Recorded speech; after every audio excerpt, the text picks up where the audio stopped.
Well, tell me the scope of work normally that you do for a client. So what does a client typically hire you to do, and who is your ideal client? So they hire us as an expert for using technology on design and construction. So owners would hire us for capturing existing conditions, and AEs would hire us to capture existing conditions using scanning, laser scanning. We scan the building, get the existing conditions, and use that as an as-built. Contractors would hire us because I've been in the contractor space for so long, so I know how to leverage technology for pre-construction through construction. But ultimately, they are looking for identifying risks and mitigating risks on the projects.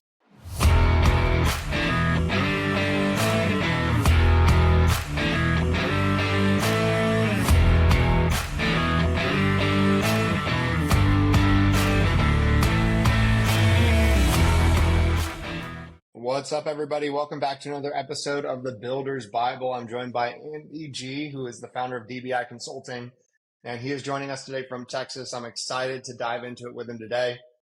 Andy, tell us a little bit of your story. How'd you start your business? What's your background, and how did we wind up to where we are today? Yeah, great. Thanks for having me here, Andrew. So yeah, I'm a construction guy through and through. I started my journey in San Antonio, Texas, working for a small general contractor who at that back then they were about $190 million in revenue. Local contractor. Now they do north of $1 billion all over Texas. And my journey started with them with BIM VDC when BIM was the next best thing after sliced bread 15 years ago. Um, and I worked with other different general contractors. And then I worked as an owner developer. All my career have been in BIM VDC, technology and innovation, I would like to call.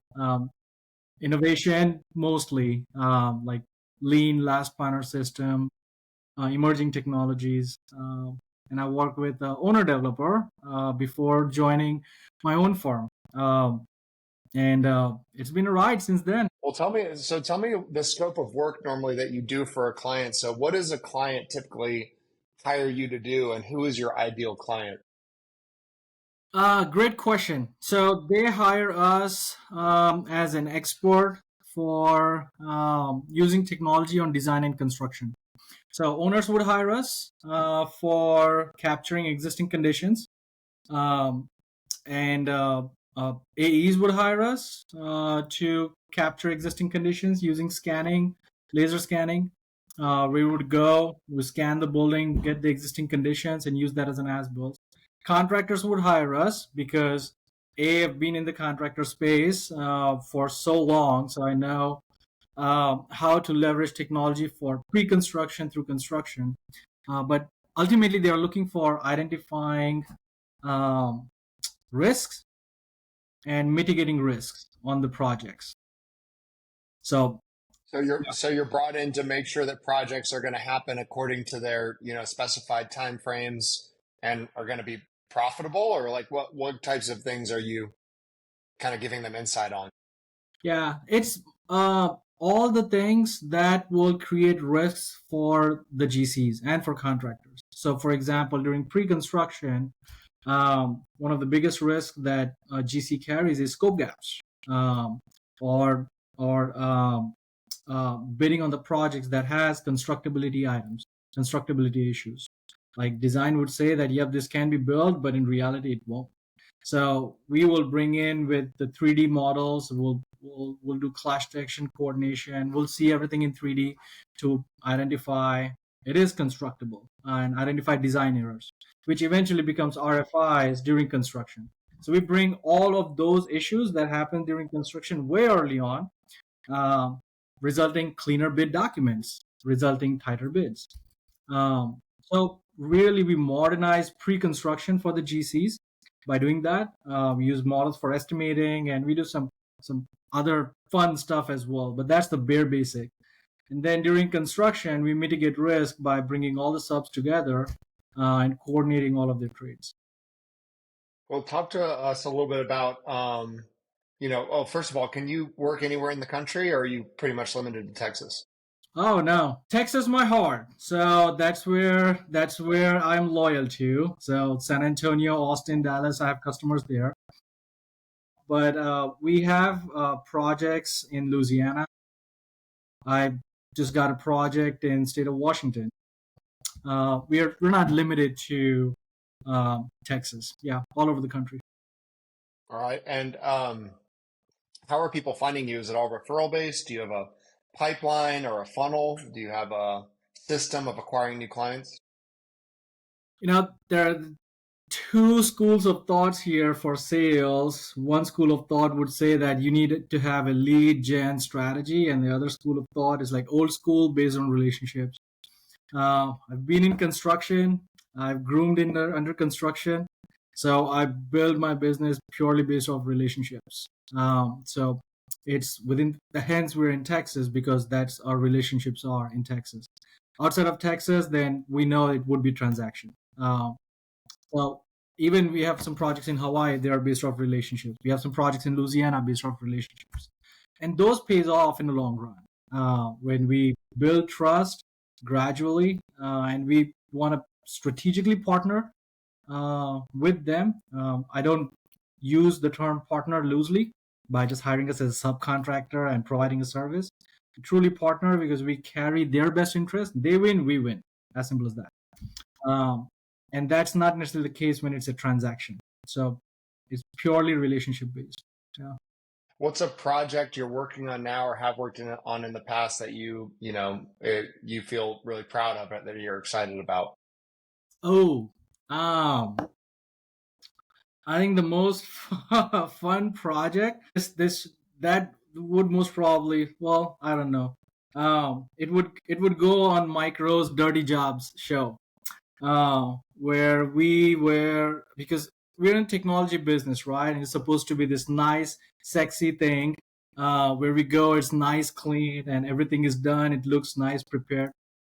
But this one project, it was a historical building, abandoned, and we are scanning the whole thing. It's historical. It was built in 1925, and don't have any blueprint as built whatsoever. And we are scanning the whole thing, exterior, interior, above ceiling, all that. And the kind of things we found in the building was unreal. The building did not have any AC in Texas heat. It was 96 degrees inside. So first day we were wearing all of our PPE and vest and everything. We were working. Second day, all clothes shed off. I'm wearing my Spurs t-shirts and shorts inside the building. It was like, hell no. I see that Stephen Curry shirt at the back. So I was wearing a Spurs jersey. And it was hot. It was dirty. The rat droppings were falling off of as we were moving ceiling tiles. I was fully, completely baked into ceiling dust. So that was Dirty Jobs at its best. It was extremely, extremely challenging project, but we got it done, and we're finding out so many issues in the project. That's gonna, again, goes back to what I was saying. It's gonna identifying the risks. Now we're gonna create strategy to mitigate those risks, which eventually becomes a win-win for the GC and for the owner. Hmm. Yeah. Let's talk about AI for a second. How do you guys use AI in your company? And where do you feel like you could be using it that you're not? Oh, great question. So we use it internally. We use Copilot, not necessarily for any of our proposal development, not necessarily for um, any of our projects. We're using it for um, um, Word, Excel, helping with the spreadsheets, helping with the Word documents. We enable with AIs like we use AI on our projects when we're working with a client. For example, uh, there is an AI tool that helps um, identify um, coordination issues within the drawings. So if one drawing might say you have a D1 door, but you don't have a section for that D1 door. Or you may have a section for that, or you may have a section that shows storefront, don't have anywhere in the plans. So it identified those scope creep, scope gap items automatically. It's going to go through the drawings. So there are tools like that that enable efficiencies, and our role is being the change agent for the customer, for the client, right? Like one of the biggest thing our customers are is everything against AI, or they may not want to use AI because they don't trust or there's a fear about it. So it's helping them through that change, implementing that change for them, implementing AI for them, Hmm. as long as it Where do brings you feel value to like the business. where do you feel like you could be using it that you're not? Oh, oof, that's a great question. I think for handover, traditionally, us in construction, we do a good job. Start with the gung ho on day one after notice to proceed.